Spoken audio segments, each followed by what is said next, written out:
pengen menghangatkan badan saudara, jadi saya nyanyi lagu cepat. Nyampe di sini tiba-tiba flu, langsung meriang, minum Panadol saudara. Ya mungkin perubahan cuaca juga. Tapi sekali lagi tidak membuat saya untuk tidak bisa bernyanyi buat Tuhan karena terlalu baik dalam hidup saya. Dan saya percaya Tuhan Yesus terlalu baik dalam hidup saudara juga, amin.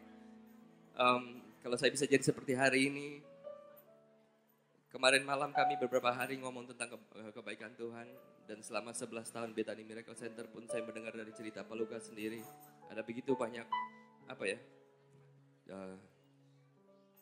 mungkin ketidakadilan kalau dari kacamata manusia. Dari teman-teman sendiri juga kelihatannya kurang support gitu. Dan saya pikir ceritanya hampir mirip dengan saya juga saudara. Kalau saudara tahu, saya keluarkan tahun 2002 akhir. Saya nyanyi lagu Mandarin dan saya cuma kepingin jadi berkat buat orang yang bisa berbahasa Mandarin. Saya tidak punya latar belakang, saya jadi worship leader atau penyanyi. Saya senang nulis lagu, saya senang nyanyi, tapi itu saya pikir bukan sesuatu yang spesial buat saya. Saya cuma hobi saja. Saya lulusan teknik industri, saya bekerja di kantor seperti biasa, perusahaan kimia di Surabaya. Dan satu kali Tuhan izinkan saya bisa berkarya lagu Mandarin. Dan kenapa saya milih Mandarin? Karena seperti tadi saya bilang, ada begitu banyak suku Chinese, suku Tionghoa yang belum kenal Tuhan. Dan saya kepingin mereka pun bisa mendengar lagu-lagu yang membangkitkan iman mereka dan mereka boleh percaya Yesus. Dan mungkin saudara tahu ada satu lagu, saya minta Dede. Saudara pasti tahu lagu ini membuat saya dikenal dan semenjak itu album itu booming dan akhirnya saya jadi seperti hari ini dan saya belajar untuk mencoba melayani Tuhan karena saya tahu tidak semua orang punya kesempatan sama. Begitu banyak orang kepingin jadi penyanyi. Tapi belum tentu dipakai Tuhan dan waktu itu saya bilang, Tuhan masa saya cuma nyanyi Mandarin dan Tuhan bisa pakai luar biasa seperti ini, saya juga bingung. Dan satu lagu ini membuat saya dikenal, lagunya simple banget dan saya percaya saudara tahu lagu ini. Kemanapun saya pergi lagu ini nyanyikan masih sampai hari ini. Lagunya seperti ini. 我要永永远远爱着耶稣，我要永永远远爱着耶稣。虽然生命中会不断遭遇狂风和暴雨，我仍然永永远远爱着耶稣。Stop. Saya tahu semua tahu lagu ini dan akhirnya saya dikenal dan makanya lagu ini bilang pakailah sesuai dengan rencanamu dan saya mencoba untuk memberikan hidup saya untuk melayani Tuhan dan puji Tuhan sudah hampir 9 tahun sedikit lagi sama dengan 11 tahun Bethany Miracle Center dan Tuhan buat luar biasa banget. Dan kalau saya bisa bilang ada sebuah lagu yang saya tulis dan hari-hari ini sedang dipakai Tuhan luar biasa. Lagu ini saya tulis dalam keadaan saya pun merasa seperti itu. Di mana-mana pun saya dan saudara pasti mengalami halnya namanya ketidakadilan atau tidak diperlakukan adil orang. Menjadi penyanyi pun seperti itu saudara. Ada begitu banyak suka duka. Cuman saya mau bilang satu lewat lagu ini bahwa kita menyembah Tuhan yang tidak pernah gagal untuk menggenapi rancangannya dalam hidup saya dan saudara. Amin. Amin. Dari cuman rindu saya nyanyi lagu Mandarin. Cuman rindu saudara. Betul hayu yip. Putai liuli. Tapi saya mau cerita ini. Saya kepingin encourage saudara. Bahwa Tuhan bisa pakai siapa saja. 2 tahun lalu ketika saya melayani di Taiwan. Saya sudah sangat sering diundang di Taiwan, di gereja Indonesia. Dan 1 kali 2 tahun lalu ketika saya diundang di sana. Saya dapat, kalau di luar negeri, BB saya, handphone saya cuma nyala kalau ada wifi, bener ya? Karena kalau pakai roaming terlalu amat sangat mahal. Jadi ketika sampai di selesai pelayanan, saya masuk ke hotel, BB saya nyala, wifi-nya on, BB saya nyala, tiba-tiba email masuk saudara. Dan harusnya saya sudah pulang. Selesai acara saya sudah langsung pulang. Tapi ketika saya baca email itu, emailnya masuk, Edward, saya dengar kamu ada di Taiwan. Dan kami dari perusahaan rekaman Taiwan kepingin ketemu kamu. Dan dia ketemu itu harusnya saya sudah pulang saudara. Tapi singkat cerita, saya coba mundurin tiket pesawat saya dan puji Tuhan masih bisa. Dan singkat cerita saya datang ke office itu ketemu. Dan ngobrol-ngobrol, dia bilang, Edward, lagumu sangat jadi berkat di Taiwan. Dan saya rindu kamu boleh rilis album internasional pertamamu di Taiwan. Dan saya pikir, tepuk tangan lagi buat Tuhan. Saya pikir, waduh, kok Tuhan pakai saya kayak begini ya? Dan singkat cerita, Agnes bilang, Edward, cepat tanda tangan. Dia suruh waktu itu tanda tangan, saudara. Biasa istri selalu excited banget ya. Jadi saya tangan, saya bilang, jangan, tidak. Kita harus bawa dalam doa, kita doa. Dan singkat cerita, selama setahun itu kirim email draft kontrak bolak-balik. Saya bilang, mereka mau kontrak 5 tahun, saudara. Saya bilang, aduh, kelamaan, saya mau 2 tahun dulu, saya kepingin lihat kayak apa. Tapi mereka bilang, enggak, mereka kepingin 5 tahun. Dan singkat cerita, hampir selama setahun, draft kontrak bolak-balik. Dan mereka memang kontrak saya 5 tahun. Dan tahun lalu saya berangkat ke Taiwan selama 3 minggu hanya untuk rekaman album saya di Taiwan. Dan Februari 2013 tanggal 1 sampai tanggal 7 album saya resmi launching di sana dan saya berangkat ke sana, konser di sana. Dan album itu sekarang saudara bisa dapatkan di luar Indonesia pastinya, di Taiwan, Singapura, Malaysia, di mana-mana ada. Dan sungguh jadi berkat. Dan saudara bisa lihat orang model saya seperti ini, Tuhan bisa buat seperti itu. Banyak orang kepingin keluar album internasional, go internasional. Tapi sekali lagi, kalau saudara taat sama Tuhan, berikan yang terbaik, jaga hidupmu, bersyukur apapun keadaan itu, Tuhan yang tidak pernah gagal selalu akan memberikan hidup kita lebih daripada pemenang. Amin. Tepuk tangan buat Tuhan, luar biasa. 我相信你是上帝家 永不会失败，你是我成为的生有余的永续。我相信你是上帝家，永不会忘记你向我所承诺的应许。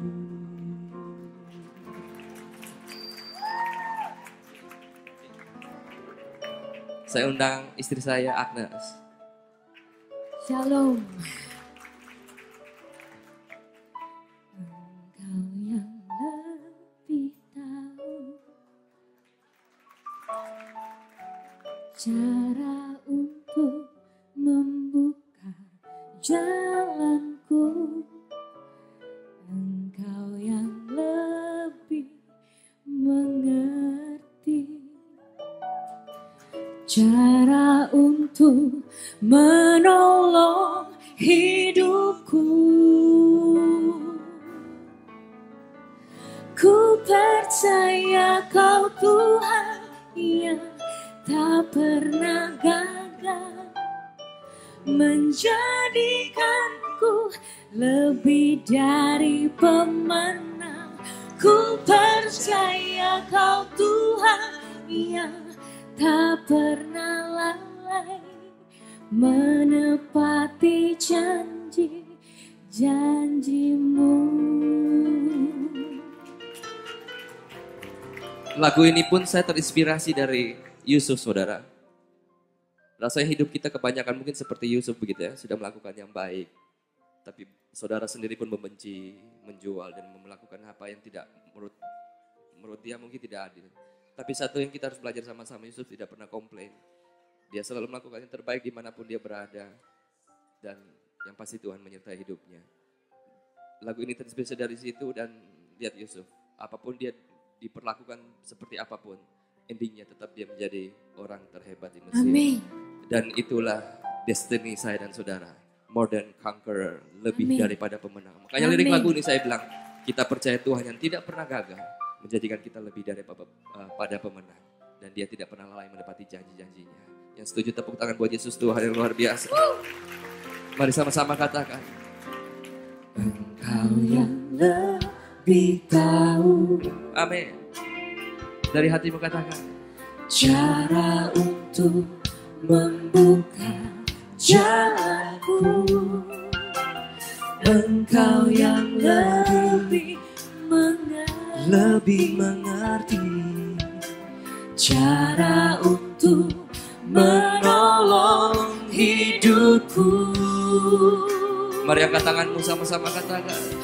Ku percaya Kau Tuhan yang tak pernah gagal, menjadikanku lebih dari pemenang. Ku percaya Kau Tuhan yang tak pernah lalai, menepati janji. Mari bangkit berdiri. Mari angkat tanganmu dengan iman, katakan, Ku percaya Kau Tuhan yang Kau tak pernah gagal, menjadikanku lebih dari pemenang. Yeah. Yeah. menepati janji-janjimu. Mari sama-sama katakan, ini janji Tuhan. Kau membawaku terus naik, Iman itu tak akan pernah turun. tak akan pernah turun. Sekali lagi, tak pernah. Tak pernah turun. Hey, hey, semua. Ku percaya Kau Tuhan tak pernah gagal, Yeah. menjadikanku Lebih. dari pemenang. Ku percaya Kau Tuhan yang Tak pernah lalai. menepati janji-janjimu. Jemaat sendiri katakan, Ku percaya Kau Tuhan.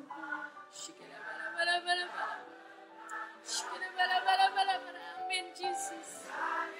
it's your destiny. Jadi lebih daripada pemenang. Ku percaya Kau Tuhan. Amin, Jesus. Amin. Bukan cuma sekedar nyanyian. Sekali lagi jemaat angkat kedua tangan, katakan, Ku percaya Kau Tuhan yang tak pernah gagal, menjadikanku lebih dari pemenang. Ku percaya Kau Tuhan yang tak pernah lalai, menepati janji. sekali lagi dengan iman, ku percaya. Yeah. Terjadi sesuai iman percayamu. Menjadikanku lebih dari pemenang.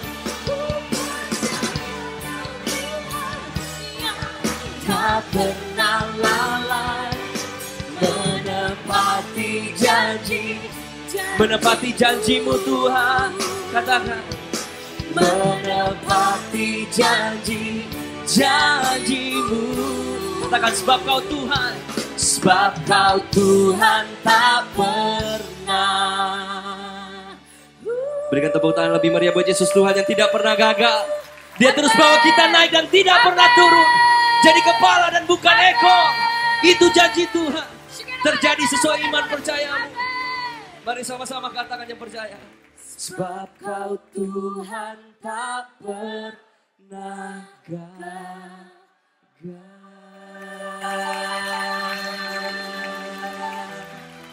Mari sembah Tuhan.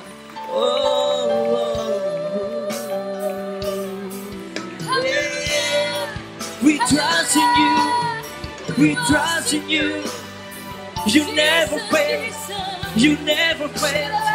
You never fail. We worship you, Lord. Amen. Hallelujah.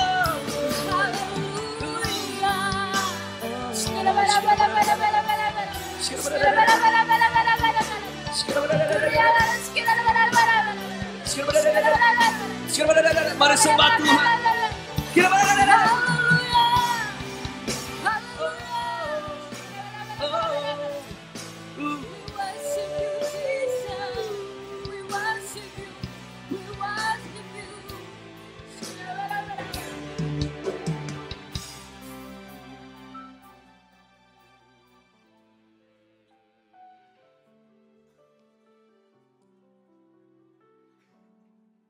kita tundukkan kepala kita.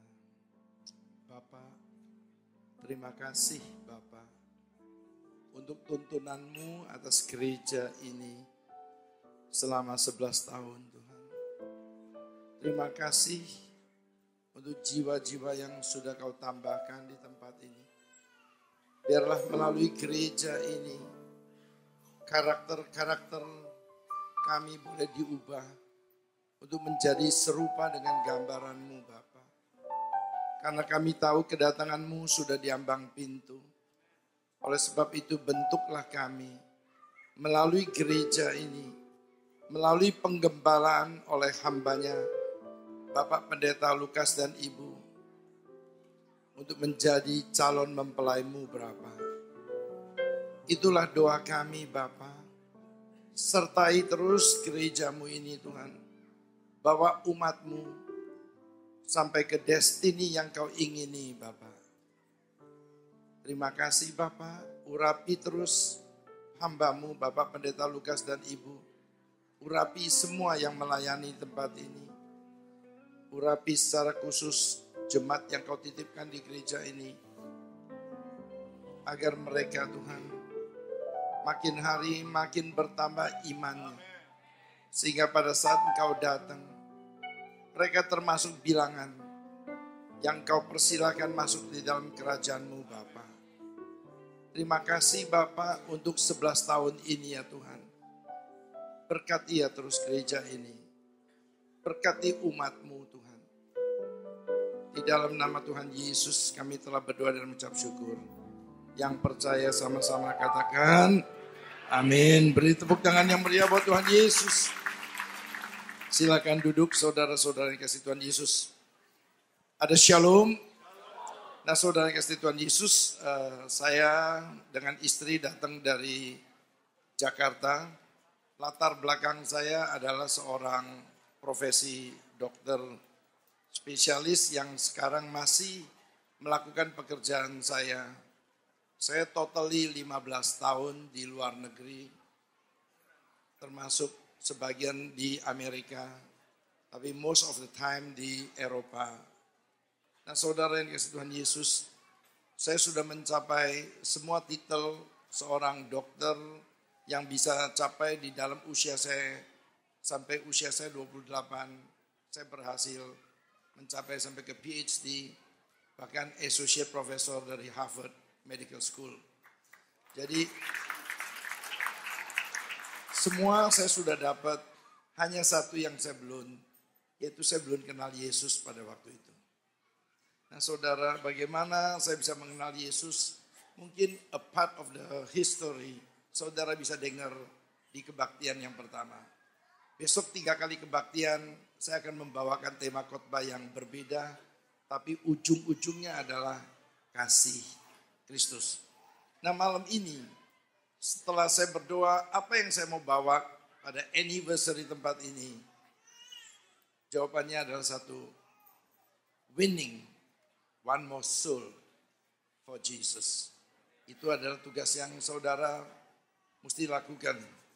Nah saudara yang kasih Tuhan Yesus, Alkitab, kalau kita peres, Alkitab itu kalau kita peres benar-benar, hanya keluar 2 pasal yang kita mau baca secara cepat, yaitu yang pertama adalah the Great Commandment atau hukum kasih atau perintah agung.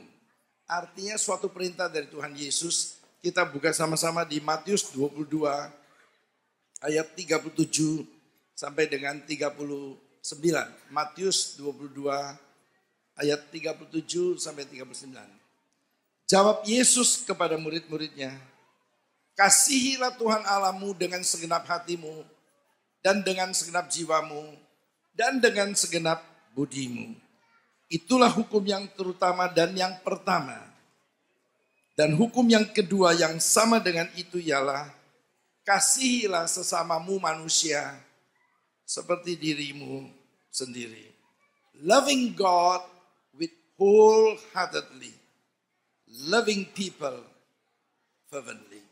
Nah saudara yang dikasih Tuhan Yesus, malam ini Tuhan Yesus mau minta jemaat Bethany Miracle Center, kasihilah Tuhan Allahmu ke atas, ke vertikal. Kasihilah Tuhan Allahmu dengan segenap hati, jiwa, akal budi. Artinya saudara harus mengasihi Tuhan Yesus all out. Lalu kedua, kasihilah sesamamu manusia, tetangga-tetanggamu, seperti engkau mengasihi diri sendiri. Saya kasih satu kesaksian.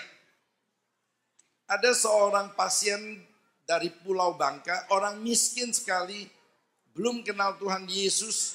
Dia jualan kue basah dari pagi jam 4 sampai jam 8. Kalau kuenya laku semuanya, dia terima Rp75.000. Pas cukup untuk hidup keluarga itu. Karena dia begitu miskin, maka dia nggak pernah ke dokter. Setiap kali dia sakit, dia hanya makan jamu-jamuan obat tumbuh-tumbuhan. Akibatnya secara tidak sengaja ginjalnya rusak. Dan suatu hari dia masuk di dalam keadaan gagal ginjal.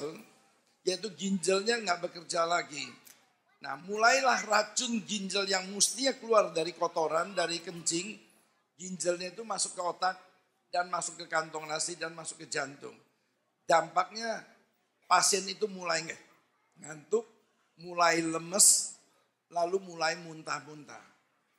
Nah karena di Bangka tidak ada dokter spesialis, kebetulan ada tetangganya seorang Kristen perempuan, wanita, dia melihat tetangganya, kasihan sekali.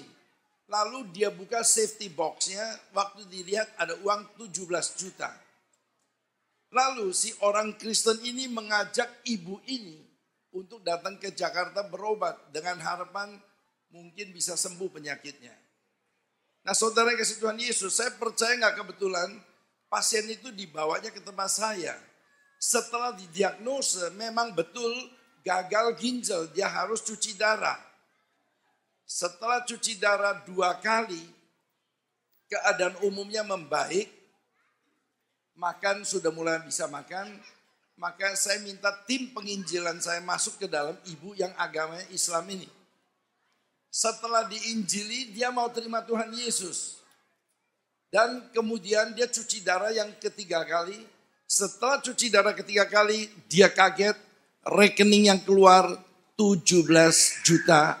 Artinya uang dari tetangganya ini, orang Kristen ini, uangnya habis dipakai. Lalu dia tanya sama asisten saya, bagaimana kelanjutannya? Asisten saya mengatakan, hanya melalui cuci darah engkau bisa hidup. Lalu dia katakan, saya mana mungkin karena saya seorang tukang jual kue. Akhirnya dia bilang, cepat atau lambat saya harus mati daripada saya menghabiskan uang tetangga saya yang sudah habis. Akhirnya dia putuskan dia tidak mau cuci darah. Saudara, dia bertemu dengan saya, dia katakan, dokter, saya sudah tahu vonis penyakit saya putuskan saya stop di sini dan saya akan pulang ke Bangka. Saya terima nasib saya bahwa saya akan meninggal dunia. Saya beritahu pasien itu, Bu, ibu kan sudah mulai percaya Yesus.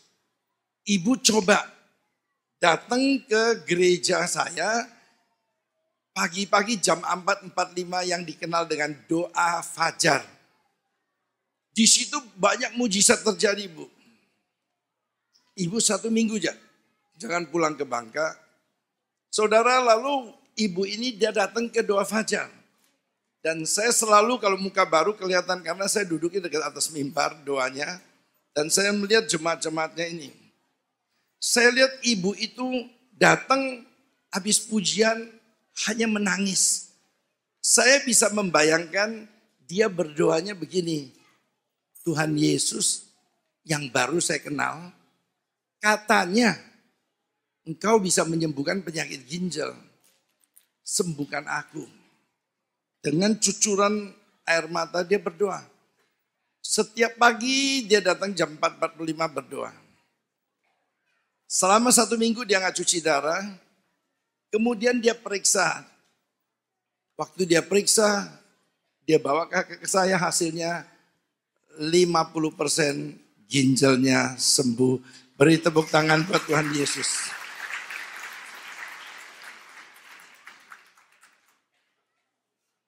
Terima kasih. Saya bilang sama ibu ini, Bu, Tuhan yang ibu sembah, Tuhan yang sempurna, nggak tanggung-tanggung separuh-separuh.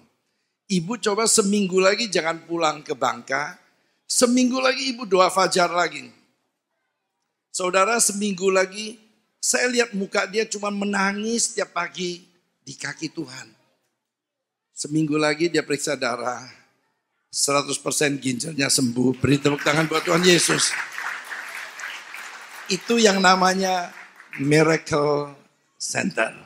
Dan saya percaya di tempat ini, kalau Anda mau bayar harga setiap pagi di kaki Tuhan hanya menangis, mujizat juga akan terjadi di hidupmu. Nah saudara ini kasih Tuhan Yesus, ibu ini kemudian pulang ke Bangka dengan kepercayaan Tuhan Yesus sekarang. Lalu dia mulai di Bangka jualan kue lagi. 6 bulan kemudian, beberapa pasien Bangka datang ke tempat saya. Dia mengatakan, dokter, itu pasien tuh luar biasa. Luar biasa fanatiknya. Kalau jam 4 dia jualan kue, jam 5 datang dia dengar ada si Anu yang sakit keras. Dia tutup kuenya, dia ke rumahnya si itu anak, memberitahukan kesaksian betapa Yesus bisa menyembuhkannya. Saudara yang kasih Tuhan Yesus, dia tidak tunggu jualan kuenya habis. Tidak, tapi dia langsung pergi memberitakan Injil. Dia tidak peduli bahwa kue dagangannya belum habis, uang dapurnya tidak mengebul. Saudara yang kasih Tuhan Yesus, itulah contoh. Kasihilah Tuhan Allahmu dengan segenap hati, jiwa, akal budi. Hari ini dengar baik-baik. Yesus memberikan sebuah perintah. Namanya perintah agung. Perintah agung ini semua saudara yang hadir harus lakukan. Mengasihi Tuhan dengan segenap hati, jiwa, akal budi. Contohnya yaitu ibu ini. Dia nggak memikirkan lagi dagangannya jualan selesai dulu. Berapa banyak kita orang Kristen, kalau diminta bantuan tunggu dulu daganganku habis dulu baru aku melayani. Hari ini Anda lihat, inilah contoh dari orang yang mengasihi Tuhan dengan segenap hati, jiwa, akal budi. Nah contoh kasihilah sesamamu manusia seperti dirimu sendiri, yaitu seperti ibu ini. Ibu ini gak kenal dekat sama sebelahnya. Agamanya berbeda. Tetapi karena dia mengasihi seperti diri sendiri. Dia rela depositonya 17 juta dia keluarkan. Untuk memberikan. Malam ini. Adakah kasih itu. Di dalam hidup kita di tempat ini. Malam ini kita introspeksi. Adakah kasih itu di dalam ini. Kalau kasih itu ada di tempat kita udah gampang.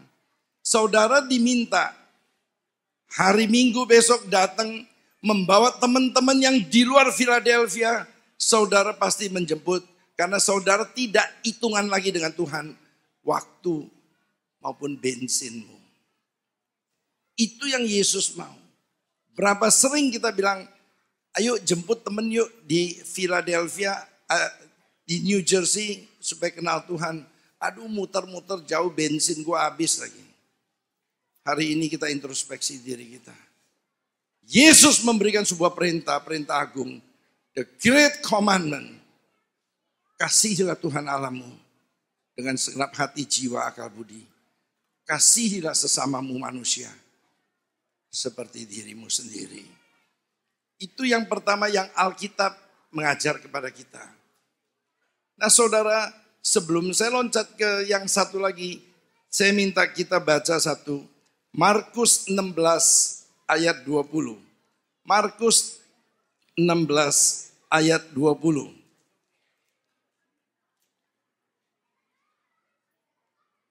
Saudara, Markus 16 ayat 20 ditulisnya begini.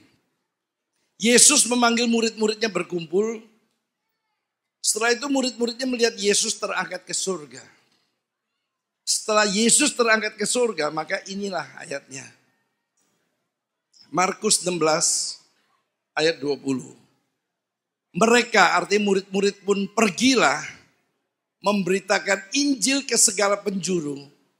Dan Tuhan turut bekerja. The Lord worked with them. Not for them. The Lord worked with them. Tuhan turut bekerja. Dan meneguhkan firman itu dengan tanda-tanda yang menyertainya. Dengar baik-baik. Waktu murid Yesus pergi memberitakan Injil, waktu murid Yesus pergi memberitakan Injil, waktu jemaat Bethany Miracle Center pergi memberitakan Injil, Tuhan turut bekerja. Jadi Tuhan baru turut bekerja kalau saudara pergi ke marketplace untuk memenangkan jiwa. Tapi kalau saudara di sini cuma berdoa, Tuhan tidak turut bekerja. Saudara kasih Tuhan Yesus, di Afrika ada sebuah gereja, jemaatnya 2000, sudah 6 tahun 2000 tidak nambah. Lalu pendetanya pikir, saya mau bikin KKR selama 6 minggu tiap hari. Dengan harapan jiwa ditambah. Across the street, di seberang jalanan, ada sebuah gedung 4 lantai. Di situ tempat tinggal 150 orang yang hopeless people.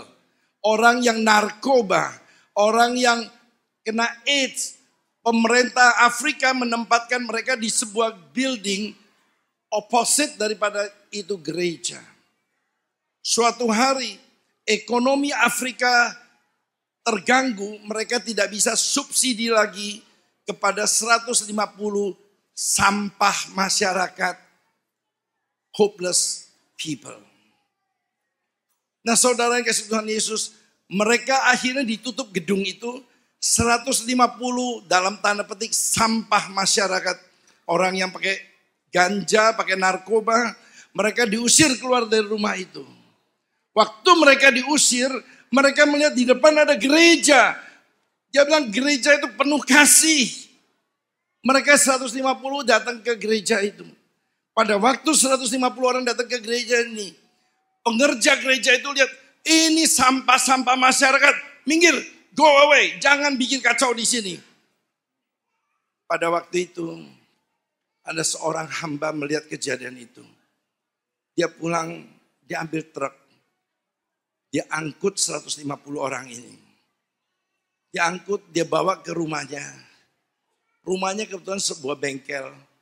Lalu dia beli tikar, dia gelar di atas tanah buat 150 orang yang homeless atau yang hopeless people. Mereka berikan mereka makanan. Saudara, apa yang terjadi 1 tahun kemudian? 1 tahun kemudian, gereja yang dengan KKR 6 minggu, gerejanya bubar.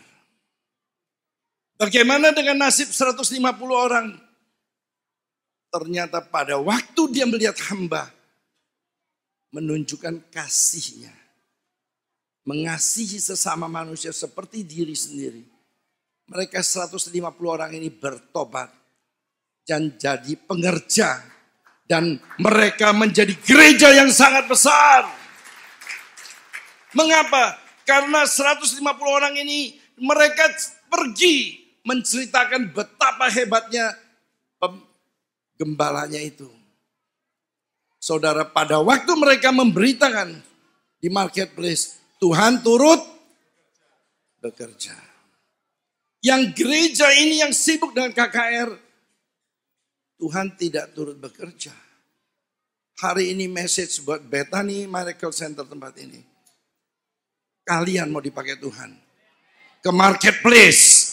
Pada waktu kalian ke marketplace, memberitakan Injil kebenaran, Tuhan turut bekerja di tempat ini. Jadi Tuhan baru turut bekerja kalau Anda keluar dari gedung ini ke marketplace, bawa jiwa-jiwa ke tempat ini.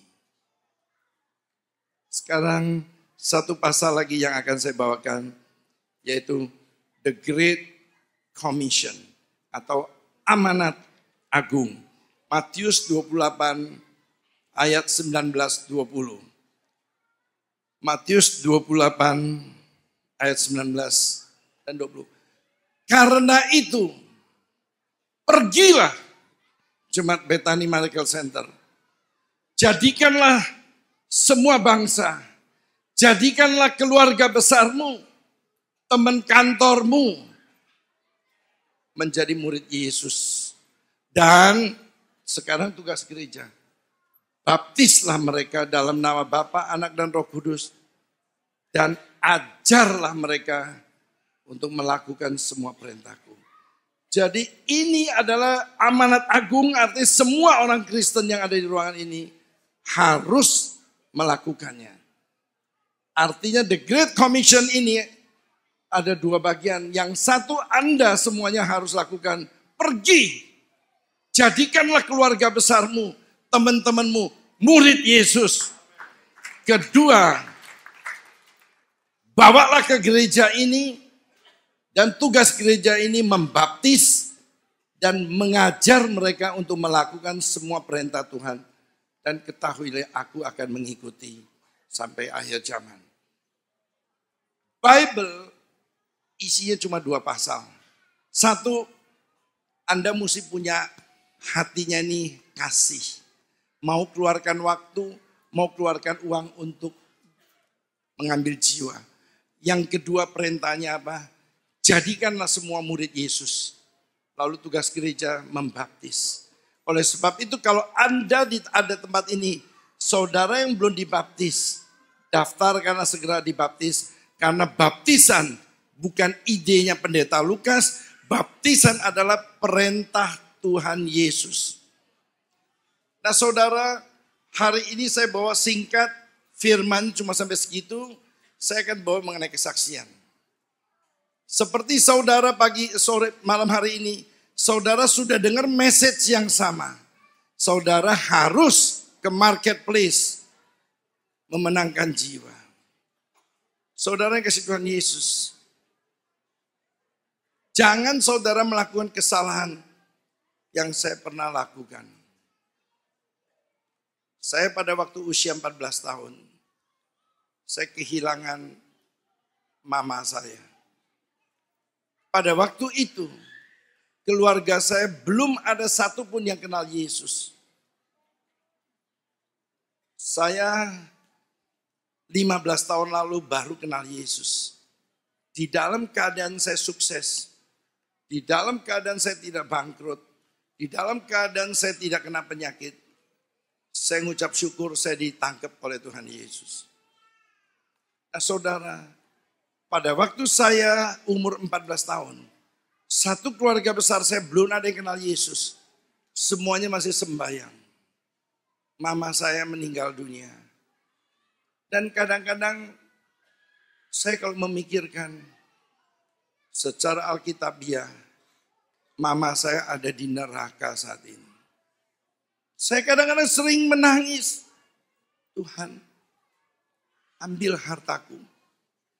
Asal status mamaku dari neraka bisa dipindahkan ke surga.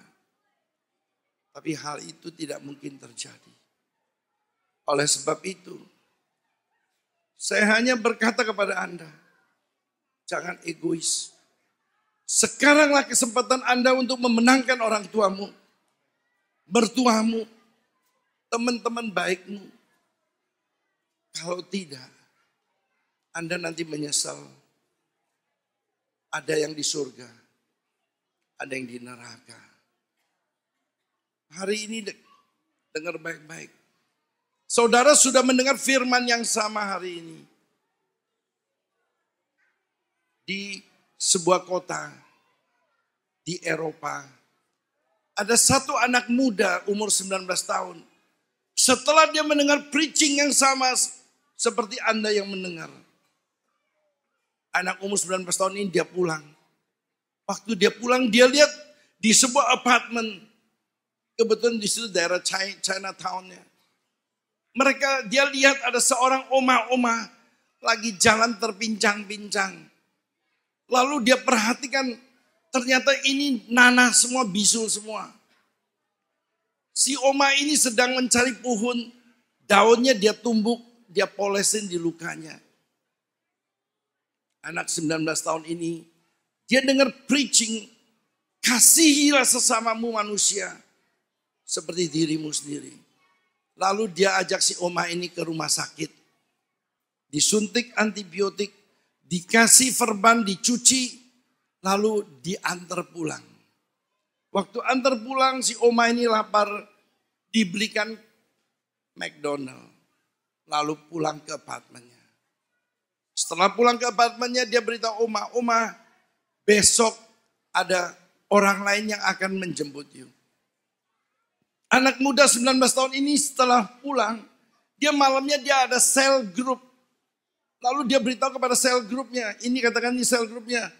Ini hari saya sudah jemput Oma itu, besok kamu ya Edward, lusa Agnes ya, Kemisnya Olivia, Jumatnya Lukas dan Shirley. Digilir mereka. Saudara, si Oma ini setiap hari dijemput sama cell group orang Kristen. Dibawa ke dokter. Dan orang cell group ini harus keluarkan uang. Lalu belikan McDonald atau bubur. Antar dia pulang. Artinya keluarkan waktu dan keluarkan uang. Setelah 1 bulan, si nenek ini sembuh. Nenek ini tinggal di sebuah apartemen. Di situ ada 250 orang, yaitu suami istri yang sudah tidak bekerja, yang tinggal di apartemen itu. Setelah 1 bulan sembuh, ini anak-anak cell group mau celebration. Kebetulan di pool, di swimming pool mereka mau bikin suatu celebration. Waktu mereka mau bikin celebration, 250 opa oma itu turun semua. Mereka curious. Lalu satu di antara mereka tanya sama anak umur 19 tahun ini. Is she your grandmother? No. Ini bukan grandmother you. Kenapa you take care of them? Kenapa take care sampai begitu hebat benar? Lalu dia bilang, ya kami dari church. Masa iya ada church itu? Church mana? Bethany Miracle Center, Philadelphia. Saudara, apa yang terjadi? 250 orang tua itu terima Tuhan Yesus. Nama Tuhan ditinggikan. Beri tepuk tangan buat Tuhan Yesus. Hari ini dengar baik-baik.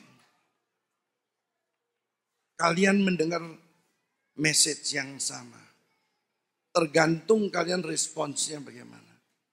Kalau kalian mau responnya sama seperti anak umur 19 tahun. Jangan kaget, Philadelphia dipenuhi oleh kemuliaan Tuhan. Semua orang Indonesia di Philadelphia, termasuk orang bulenya, akan dimenangkan oleh Tuhan Yesus. Kalau saudara meresponi seperti umur 19 tahun ini. Satu kesaksian lagi. Ada seorang anak muda, 19 tahun. Dia masuk universitas tingkat 1. Dia pacaran dengan anak SMA umur 16 tahun. Mendadak hamil. Karena hamil mereka diusir sama orang tuanya. Dan kebetulan mereka dari poor family. Mereka setelah diusir, akhirnya mereka menikah tanpa ada pesta apa-apa. Saudara, 1 year later, baby born.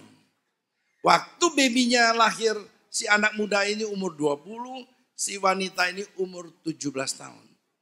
Si laki ini, si papa ini harus pagi-pagi kuliah. Setelah itu sorenya kerja untuk dapat income buat survive keluarganya. Si ibu ini yang umur 17 tahun terpaksa berhenti sekolah. Pagi-pagi gendong bayinya, satu restoran ke satu restoran lihat ada nggak makanan sisa. Kalau dia lihat ada susu kedelai diambil, dikasih feeding buat bayinya. Lalu dia jalan lihat ada bubur sisa, buburnya diminta dikasih feeding buat ini baby. Itu berjalan hanya sampai 3 bulan. Setelah 3 bulan, ibu 17 tahun ini dia gak kuat. Lalu dia tinggalkan sebuah kertas. Dan dia disappeared. Di kertas itu cuma tulis, saya tidak sanggup lagi hidup demikian. Si sang suami waktu pulang kerja capek-capek, kaget melihat surat itu dan sebuah baby. Lakinya bilang, gimana saya bisa ngurusin baby? Saya mesti sekolah, saya mesti cari duit. Akhirnya suaminya ini dengan baby ini cuma kuat 2 hari. Setelah 2 hari, suaminya bawa baby ini, taruh di depan rumah yayasan. Dia tinggalkan di rumah yayasan, dia tinggal kabur. Yayasan itu pada waktu besok paginya buka, kaget. Yayasan Panti Asuhan itu melihat ada baby nobody's child. Lalu dia piara si baby itu sampai grow up. 5 years later, si little boy ini growing up. Nah, little boy ini gak bisa ngomong, selalu cuma diem dan sering menangis. Karena he feels he is nobody's child. Nah, saudara, hal ini diketahui oleh seorang wartawan lalu diekspos. Di dalam sebuah gereja, ada suami istri yang baru menikah, baru graduate, baru menikah. Waktu dia mendengar gini, suami istri bilang, yuk kita adopsi yuk ini bayi. Lalu dia datang ke panti asuhan, lalu dia bilang, little boy yang 5 years old ini, kita mau adopsi cuma Friday to Sunday. Monday to Thursday kita titipkan di sini. We are willing to pay everything, every fee-nya semuanya. Jadi dikasih. Friday afternoon setelah mereka kerja, mereka jemput si little boy ini. Mereka bawa ke department store, ke mall, dibeliin sepatu, dibeliin apa. Setiap kali anak kecil ini dia melihat orang lain, anak-anak orang lain sama papa mamanya, dia menangis. Karena dia tahu, he is nobody's child. Saudara, hari Minggu, papa mamanya ke gereja. Anak little boy ini ditaruh di sekolah minggu. Guru-guru sekolah minggunya bingung. Karena diajak ngomong, dia gak bisa menjawab. 3 months later, guru sekolah minggu tanya, guru sekolah minggunya kebetulan lagi mengajar mengenai The Great Commission. Lalu dia tanya, siapa yang mau memenangkan jiwa? Ternyata ini anak. Dia angkat tangan. Lalu gurunya tanya, do you understand what does it mean? Dia manggut kepala. Lalu dia datang. Selama 3 bulan gurunya karena gak bisa communicate dengan itu anak. Gurunya hanya mendoakan, little boy, Jesus loves you. God bless you. Pada waktu hari itu, waktu ditantang. Siapa anak-anak yang mau memenangkan jiwa baru? Dia angkat tangan. Lalu dia datang. Dia peluk gurunya.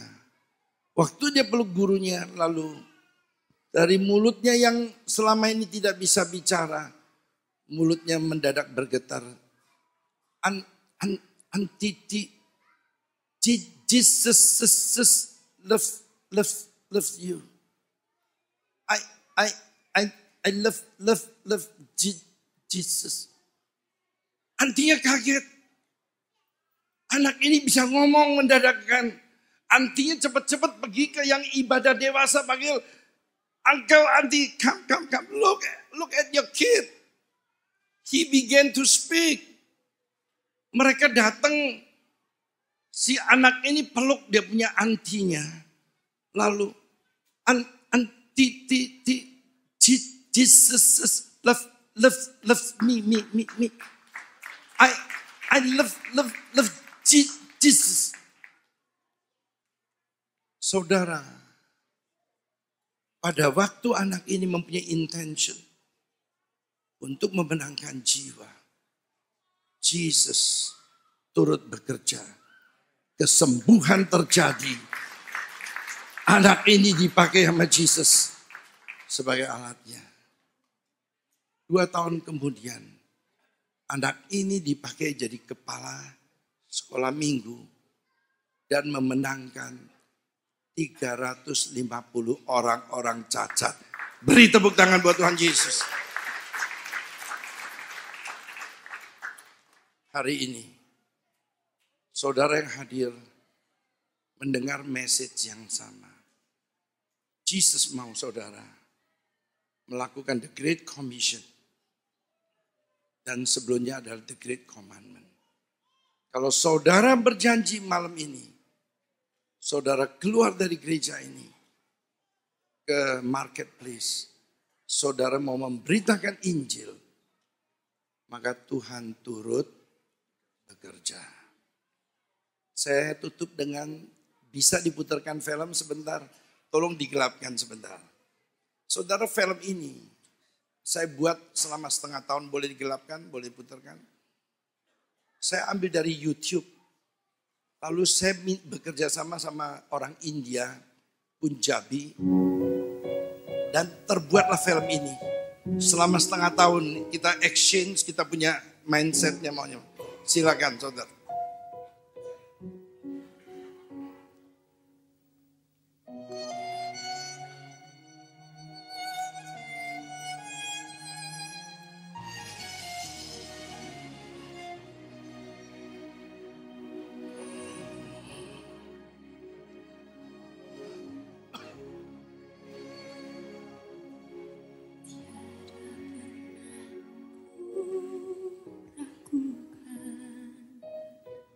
Kasih setiamu ya Tuhan.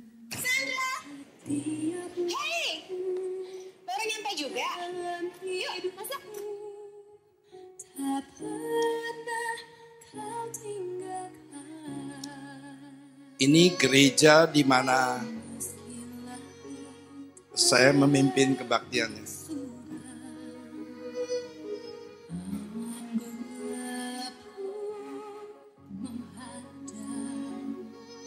Hadapi badai, lewati gelombang, tak pernah kau tinggalkan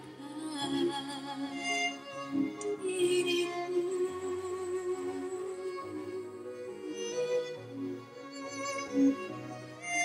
Walau seribu rupa.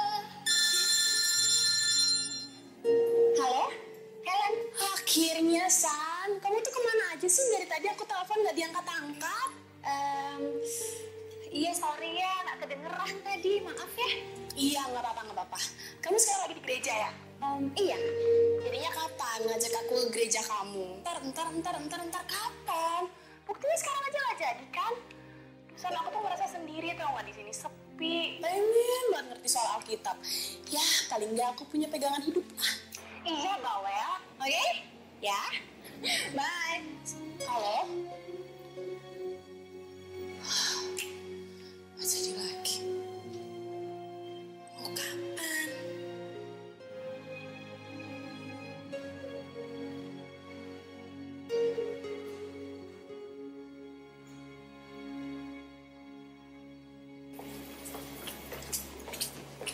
Ini apaan sih? Penasaran deh. Surprise dong, namanya juga kado. Masa dibilangin sini sih? Lepet-lepet amat. Yuk. Silakan. Ih, thank you banget ya. Lucu. San. Ingat ya, friends forever. Ya? Thank you ya. Bentar ya.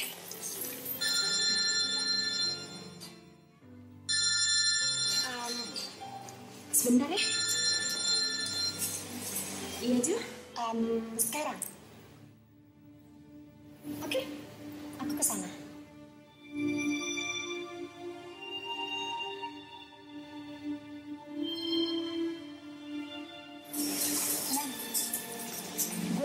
dulu ya sekarang ya. Ada urusan dadakan yang penting banget. Soal gereja, tenang aja. Ntar kita atur waktu lagi. Tapi jangan sekarang, ya. Ya, tapi kapan ya? Gue butuh banget. Iya, pasti. Thank you ya sayang ya kadonya. Friends,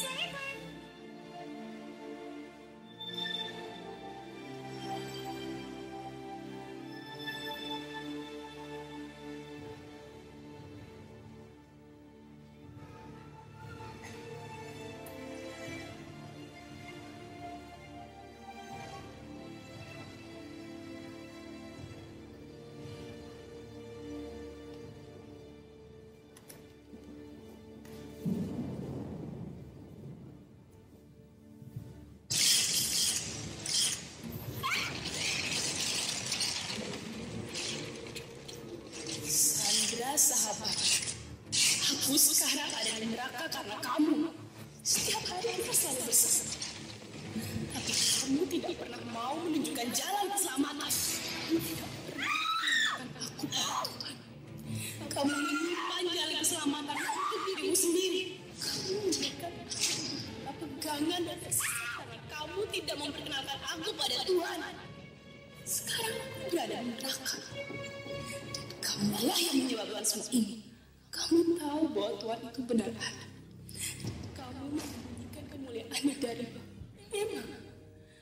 Kamu memang mengajarkan aku banyak hal. Tapi kenapa? Kenapa kamu tidak mengajarkan aku tentang jalan keselamatan? Sekarang sudah terlambat. Aku terkurung di neraka. Panas. Dan aku sangat menderita. Aku selalu memanggilmu sahabat. Sekarang aku sadar. Itu semua salah.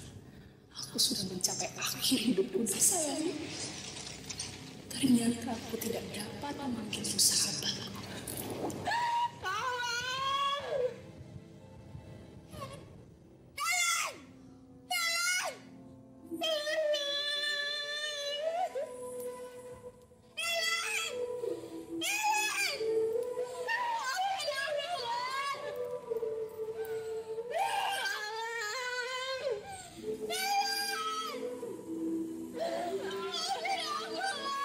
Pemain musik, singer,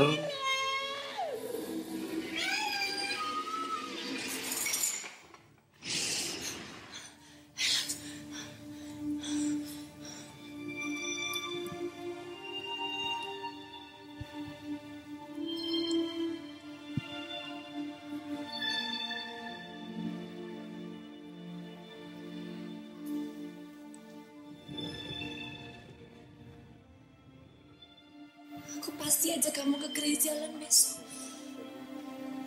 Ya pasti. Pasti.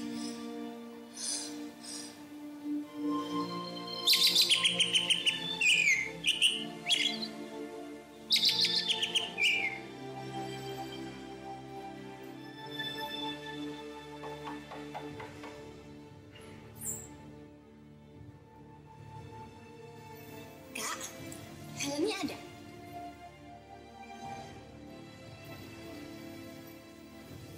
Kak, kakak sakit ya? Mukanya kelihatan pucat. Enggak.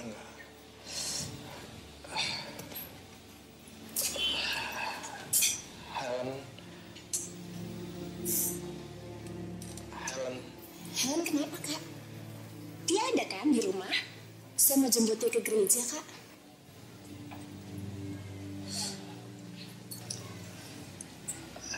Helen semalam kecelakaan.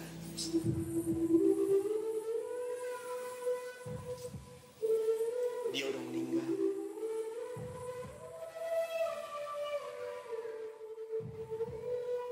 Kakak jangan bercanda kak, saya serius, saya mau jemput Helen ke gereja kak. Emang aku kelihatan bercanda? Aku serius. Helen udah meninggal. Semalam. Dia kecelakaan. Kamu kan sahabatnya. Kamu gak tahu sih. Mimpi indah hancur hati ini melihat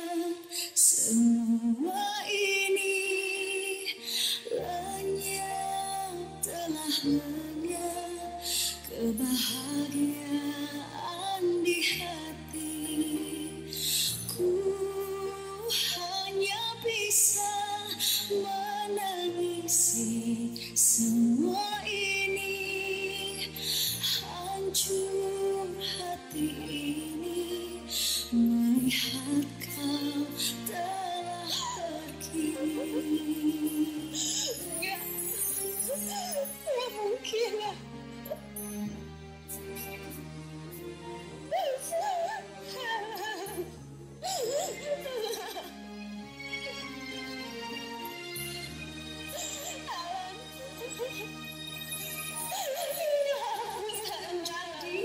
Gelap berkelabu, aku mengubah seluruh hidupku. Mengapa semua kerisahan yang terjadi di antara kita berdua.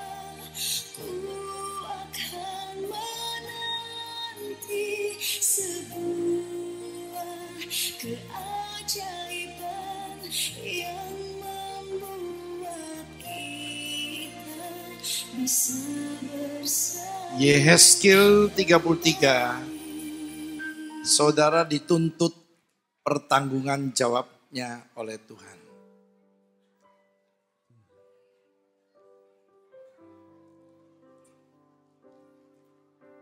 Tuhan, ini tugas kami. Tadi dari depan, berikan pada kami. Beri keberanian bagi kami. Taruhlah roh yang rela melayani dan menyenangkan hati Tuhan, itu yang ku ingini. Dari depan, berikan pada kami. Berikan Pada kami. hati yang mengasihi jiwa-jiwa yang belum mengenal Kasih Bapa. mereka yang dalam mereka yang tersesat. Hati kami tiba seperti hatimu Yesus. Katakan, Tuhan, ini tugas kami. Tuhan, ini tugas kami. Beri keberanian bagi kami. Taruhlah roh yang rela melayani dan menyenangkan hati Tuhan, itu yang ku ingini. Biar musik mengalun perlahan-lahan, kita tundukkan kepala kita. Malam ini, saudara semua sudah mendengarkan message yang sama. Seperti anak usia 19 tahun maupun anak yang cacat. Mereka mendengar message yang sama. Tetapi mereka mau meresponi. Akibatnya 350 anak-anak cacat dimenangkan oleh Tuhan Yesus. 250 pasangan jompo dimenangkan oleh Tuhan Yesus.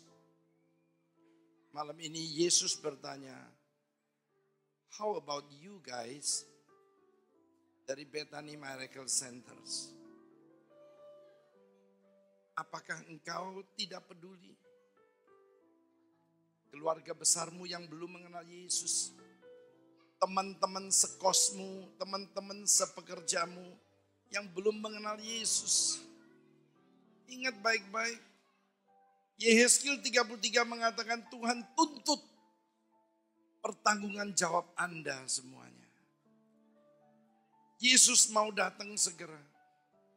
Dia mau sebanyak mungkin anak-anak Indonesia di Philadelphia dimenangkan.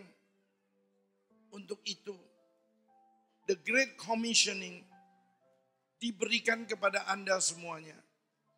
Agar setelah ibadah malam hari ini, Anda keluar dari gereja, meresponinya seperti anak umur 19 tahun. Seperti anak-anak yang cacat itu. Mereka berhasil memenangkan banyak jiwa. Dengar baik-baik. Janganlah Anda egois, hanya memikirkan diri sendiri. Biarlah malam ini mengenang 11 tahun berdirinya gereja Bethany Miracle Center.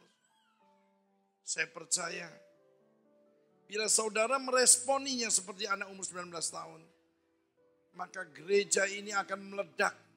Gereja ini akan menjadi mega church. Gereja ini akan tempat miracle center. Gereja ini akan memenangkan jiwa, eksistensinya buat Philadelphia luar biasa. Untuk itu dia membutuhkan saudara-saudara yang sudah mendengar message. Saudara mau meresponinya. Malam ini, saudara yang mau meresponinya dengan benar. Saudara angkat tangan di tempat masing-masing, saya akan mendoakan. Saudara yang mau meresponinya, Tuhan, Engkau lihat mayoritas anak-anak di tempat ini. Mayoritas mereka mengangkat tangannya. Curahkanlah roh keberanian.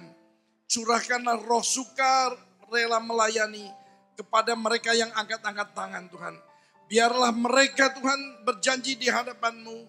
Selesai firman ini, mereka mulai besok. Mereka akan mulai menjala manusia-manusia di sekitar Philadelphia untuk kemuliaan-Mu Tuhan. Dan kami percaya Bapa, gereja ini akan Kau pakai menjadi gereja yang mega church. Gereja yang sangat besar. Miracles happen in this church. Berkati tangan-tangan yang diangkat. Berkati mereka semuanya Tuhan. Terima kasih Bapa. Saudara nyanyikan, turunkan tangan, nyanyikan lagu ini. Tuhan, ini tugas kami. Beri